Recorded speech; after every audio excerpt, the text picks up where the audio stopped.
మొన్నటి వరకు చూడండి హైదరాబాద్లో ఆవిడ ఎవరో కుమార్ ఆంటీ అయినా ఆవిడ రోడ్డు పక్కనేసి అమ్మేదంట, ఏది చికెను మటన్ ఏ ఉండే అనుకుంటా, అన్ని రకాల కూరలు, పెద్ద లైను.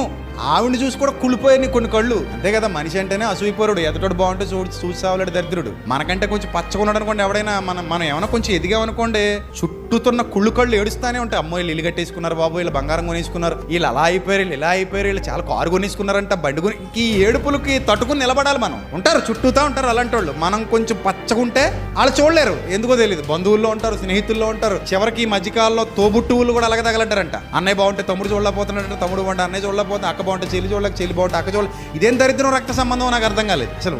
అందరూ ఓకే, ఒక బ్లడ్ రిలేషన్ అయినప్పుడు వాళ్ళు బాగుంటే నీకే కదా సంతోషం. నిజంగా వాళ్ళు బాగుండాలనే కోరుకోవాలి. ఎందుకంటే రేపు పొద్దున ఏదైనా పనికి పని వస్తే ఏమో కొంచెం మంచోడైతే నీకు ఏమైనా రూపాయి సాయం చేస్తాడేమో, ఎవరో తెలుసు. అది మంచి కోరుకోవాలి. అరే మా అన్నయ్య కదా బాగున్నాడు పోన్లే, మా అక్కే కదా పోన్లే, మా చెల్లే కదా, మా బావే కదా, మా